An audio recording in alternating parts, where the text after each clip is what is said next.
tutuking programa mituringan niyang PG. Kailangan ning antabe at gabering pengari karing kaya na ka naman albe.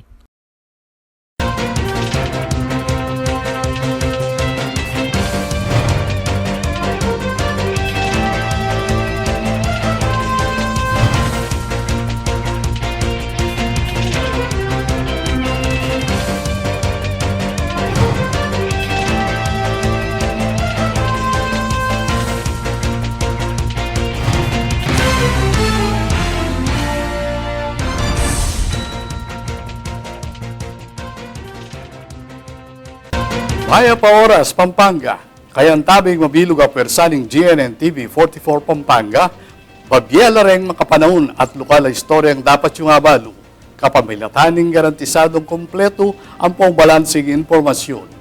Oreni pura ang balitang may kalap gining Huwebes, April 13, 2023. Iako po Ibeni Ginto, itiing News Force Pampanga. Panalakaran ng San Fernando Electric Light and Power Company o SPELAPCO ing makapamiyemura at dekalidad na serbisyo karengkayang consumers.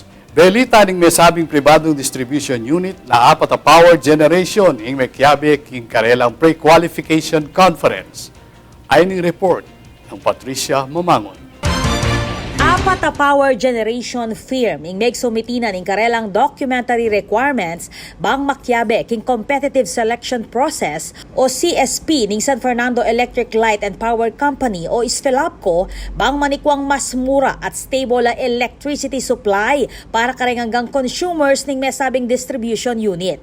Inyang Miyerkules, April 12, genapan ning neto nga press briefing ning SPELAPCO apeni munan Jose Babes Lazatin ing Senior Vice President at General Manager at ang Vice President for Strategic Planning ay Rocky Bayas. Keti, inanunsyo na rin kumpanyang Aboitiz Solar, Asen Energy, GN Power, ang pong SMC Global, ring magpasang dokumento bang makyabeking proseso ng bidding. Pagsabit na po sila ng lahat ng kanilang legal, technical at saka financial requirements and based on their submissions, so lahat po sila qualified. Bibuklatsing bidding king May 5, 2023 at ianunsyo yung awarding keti king May 11, 2023. What we do is to provide the best possible services to all of our customers as well as the possible available, reasonable, fairly priced rates for all of our customers. Formal niya kanong kinumbira ng SPELAPCO, Mayor Vilma Kaluwag ng Siyudad San Fernando, bang para lang tubo na magsilbing observers king mabilog a pamamili o competitive selection process para king maging tutuking power generator ng SPELAPCO. So we have invited the DOE to observe the process. We have also invited NEA, although we are a private utility but under rules were required, so we invited them, and also the ERC. So in each process of the CSP, like this morning, they were invited to join. And although we're not required, we have invited as well the LGU. So specifically the mayor of the city of San Fernando, as Mayor Vilma. We have formally invited her to observe as well. Panikwanan niya kanong aryan ng mesabing proseso bayo ya mapaso o mag-expire ing Emergency Power Service Agreement o EPSA pilataning GN Power. Linubing SPELAPCO king Emergency Power Service Agreement pilataning GN Power kay bat ng mepaso ning Power Supply Agreement king AP Renewables Incorporated inyang December 25, 2022. Nung nukarin pending ya pamurin ng resolusyon king Energy Regulatory Commission. King pamikasundo pilataning AP Renewables agawa na pamurin kanuning SPELAPCO na makapamye kamababang generation charge king mabilog Central Luzon maniba 2013 hanggang 2022 sumangid ning harapang global energy crisis. To maintain that rate until the contract expired.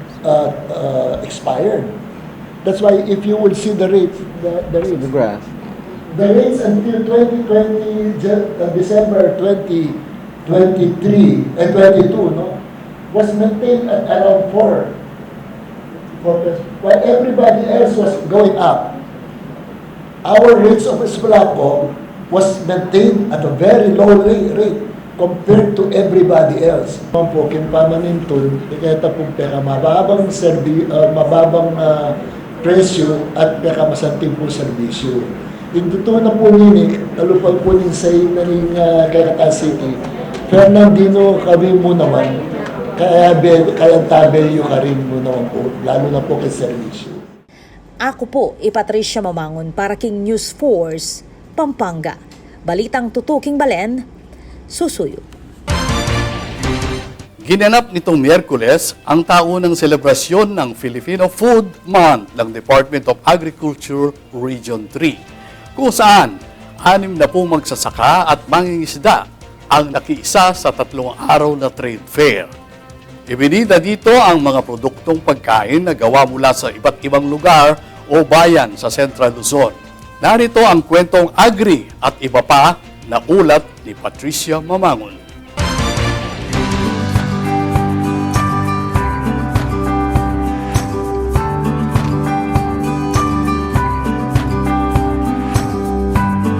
Opisyal ng pinasinayaan ng Department of Agriculture Region 3 ang selebrasyon ng taunang Filipino Food Month o ang tinatawag na Buwan ng Kalutong Pilipino, kaisa ang Philippine Culinary Heritage Movement ngayong Miyerkules, April 12 sa Marquee Mall, Angeles City. Kapartner din ng DA ang Department of Tourism at ang National Commission on Culture and the Arts o NCCA upang pagyamanin at palakasin ang pagkaing Pinoy bilang malaking bahagi ng kultura, kasaysayan at pagkakakilanlan ng bansa. Sa ilalim ng temang pagkaing sariling atin, mahalin at pagyamanin, ibinida ang mga produktong ipinagmamalaki mula sa iba't ibang probinsya sa gitnang Luzon. Dito, sino-showcase natin yung iba't ibang luto, klase ng luto ng mga Pilipino at that, no? Kasi minsan yung ating kabataan nakakalimutan na yung mga traditional food na prepare ng ating mga ninuno pa noon and even nating mga magulang. Kaya this is one way of promoting, preserving the Filipino food dito sa atin, sa ating lugar. Aabot sa 60 agripreneurs ang nabigyan ng oportunidad na maipakilala ang mga produkto na mula sa iba't ibang bayan sa Pampanga, Tarlac, Zambales, Bataan, Bulacan, Nueva Ecija at Aurora. At talaga namang tinangkilik ng mga mamimili ang mga panindang gulay, prutas, processed food at iba pang food products. Mayroon din namang non-food items katulad na lamang ng mga rattan products na ito. Isa sa mga exhibitors dito, si Angelica Castañeda mula sa Muñoz, Nueva Ecija, na ipinatikim pa ang mga tindang delicacies na gawa sa gatas ng kalabaw. Maraming salamat po sa DA dahil natutulungan niya po ang aming kooperatiba na ma-promote po ang iba't ibang product po na gawa sa Nueva Ecija. May pera sa agrikultura. Yan ang ipinagmamalaki ng 29 anyos na si Russell Kiambao mula sa bayan ng Candaba sa Pampanga na ipinagpapatuloy ang negosyong itlog at balut ng kanyang namayapang ama. Kabilang si Kiambao sa mga itinanghal na awardee ng Young Farmers Challenge ng Department of Agriculture. Kaya nagpapasalamat ito sa programa ng ahensya dahil nabigyan sila ng paunang kapital ng gobyerno na ginamit upang makapagsimula ng negosyo. Napakalaking bagay po kasi ito po, nung nawala po yung tatay ko, ako po yung nagtuloy sa legacy na iniwan niyang kabuhayan. So, kung hindi po ako nag-engage sa agriculture, yung sinimula ng tatay ko, mababaliwala. So, yun po. Napakalaking bagay nung program ng Department of Agriculture, gaya nung Young Farmers po. Nagkaroon po kami ng pangsimula sa pangnegosyo. Yung lupa na bakante, nagawan po namin na-engage po namin sa agriculture. Yun, nagpo-produce po kami ng balot, Penoy salted egg. Duck farming po kami. Tinutulungan ng DA ang mga magsasaka at mangingisda na maipakilala ang kanilang mga produkto sa ibang mga kanayunan at mapalawak pa ang kanilang market. Actually po, ang Department of Agriculture, through our office, the Agribusiness and Marketing Assistance Division, helps our farmers and fisher folks in promoting their products, para sila ay maka-access hindi lamang dun sa kanilang kanayunan, kundi makahanap pa sila ng other markets like the small, institutional market, and makamit pa sila ng other suppliers here. So binibigyan namin sila ng opportunity para ma-showcase yung kanilang mga products and makita nila kung ano pa ba yung mga products na kailangan dito sa ating mga households na naglilibot dito. At kasabay ng pagbabalik sigla ng turismo sa bansa, marami sa mga nagbabakasyon at namamasyal ang naghahanap at namimili ng mga produkto na gawang lokal. Ayon yan kay Dr. Richard Daynos ng DOT Region 3. Hindi buo ang turismo kung kapag walang food, no? So that's actually part and parcel. In fact, one of the most important ingredients in tourism, no? Because food speaks about our very own culture, food speaks of who we are, food speaks of yung tatak, no? Kung anong meron talaga ang bawat bayan. Kaya naman, we are very supportive of the said project because one of the products that we also get to promote is of course culinary tourism. So like I think lahat naman ng bayan merong yamang pagkain, no? So lahat meron tayong ibo-boast. But of course, we come from Central Luzon and the so-called culinary capital, sabi nga nila, ang Pampanga. So, hindi dapat tayo nagpapaiwan dito, no? Nakiisa rin sa programa ang mga sikat na Kapampangan culinary experts na sina Chef Howard Dizon ng Howard Dizon's Catering at Diosdado Restaurant at si Chef Manuela Cherry Passion Tan ng Apag Marangle Restaurant. Samantala, buo ang suportang ipinakita dito ng Marquee Mall na siyang naging lokasyon para sa 3 araw na trade fair hanggang Biyernes, April 14.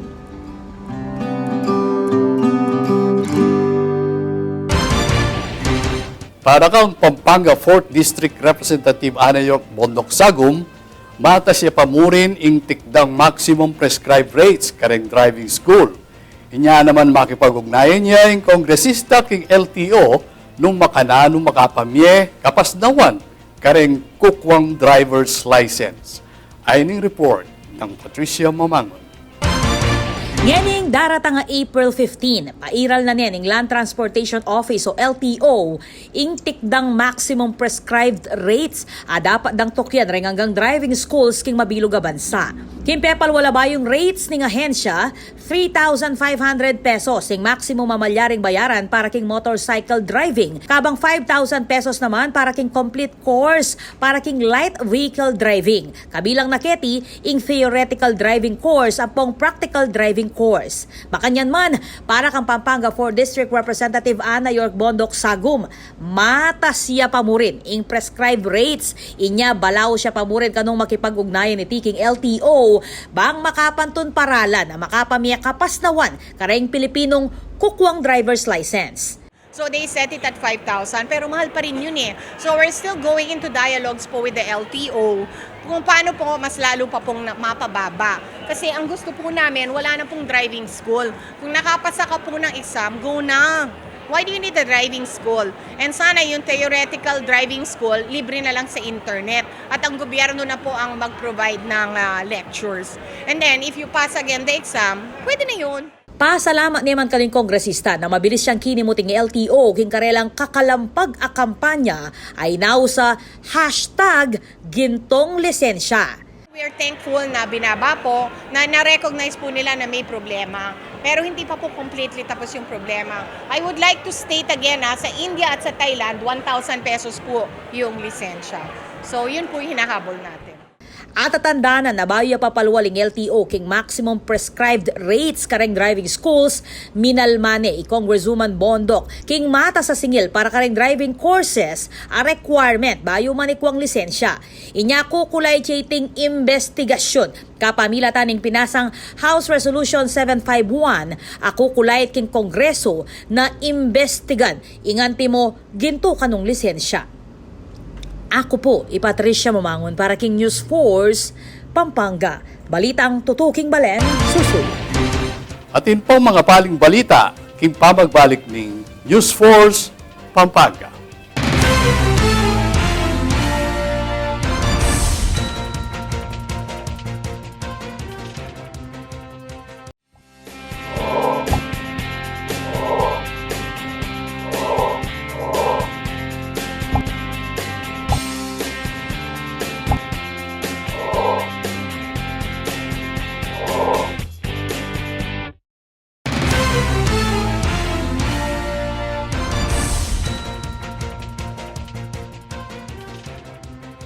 Keng daratang April 17 ing deadline ning pamamayad king 2022 annual income tax return. Alaya kanong plano ing BIR na may extension king mesabing petsa. Ay ning report. Alaya kanong balak ing Bureau of Internal Revenue o BIR na mamye extension king pamamayad king 2022 annual income tax return a deadline na king April 17, 2023. Agpangkang BIR Commissioner Romeo Lumagi Jr. Ginawa na kanong paralan bang maging malagwa at mabilis ing karelang serbisyo para kareng tax payers. Metong kareng binyen ng halimbawa niti, impamag ka ng tax assistance centers kareng opisina ng BIR ating pamananggap tax payments kareng bangko. Maragul kanong kapasnawan para kareng taxpayers na midinan lareting upaya na mamayad ka pamilatan ng online platform. Nung nukarin tatanggapan ng bayad tax kareng online credit, debit, prepaid card, ampong mobile payments. Dini nang alaga kano yung pamamayad tax king gustong oras uling iti ing makasaw bang apon duwan lareng proyekto ning gobyerno. Ako po, Patricia Mamangon para king News Force, Pampanga. Balitang tutuking balen, susuyo. Ininspeksyon na ng Mayor Vilma Caluwag ing bayong campus ng City College of San Fernando ang makadatun king Barangay San Isidro o king City Civic Center. Silipan tayo iti king report ng Patricia Mamangon. Pwede mo na ning Mayor Vilma Caluwag ang inspeksyon ning bayong campus ning City College of San Fernando o CCSFP ang makadaton king City Civic Center king Barangay San Isidro, lakwas at malapit ning mayari at makumpleto ing infrastruktura. Kaya na lang may inspection Caluwag na City Engineer Anel David at ring faculty members ng City College alayong pasiknangan ing pamamye mata sa kalidad ng edukasyon para kareng scholar sa Fernandino. Agpangking City Engineer's Office at inyang 24 classroom ing bayong campus. Asahan niya kanong gamitan ng bayong building IT, bayo mapupus ing banuang 2023. Maabot laging migit 1,500 reng sa lukuyang estudyante ng City College. Ako po, Patricia Mamangon para king News Force, Pampanga. Balitang tutuking balen, susuyo.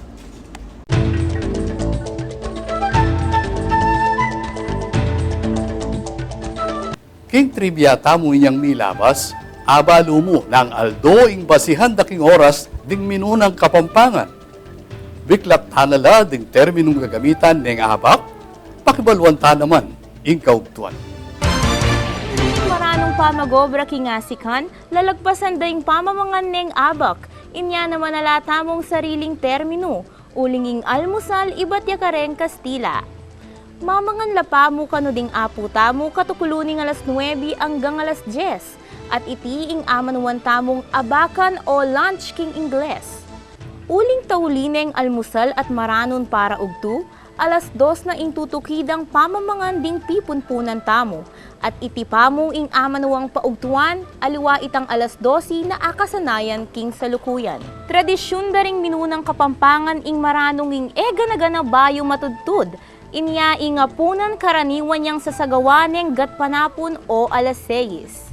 No interesado ka pang abalo ding amanong sitsuan karing aliwa pang oras, kayong tutuking trivia kultura, deni naman ding kaya katamong ibuklat.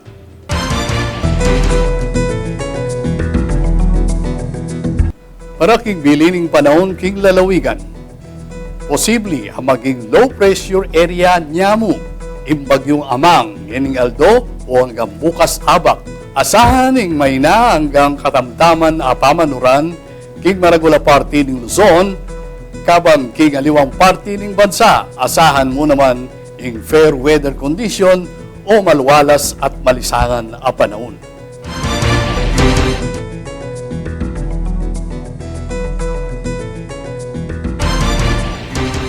Kabalen, maging party na ka ng pamagbalita ket king News Force Pampanga. Na anumang kaganapan, isyu o reklamo king ke kayong lugar. Malyari mong ikwento o isumbong kapamilatan na rin numerong mayakit king ke kag screen. Malyari mo namang mag-post king ke kaming Facebook account.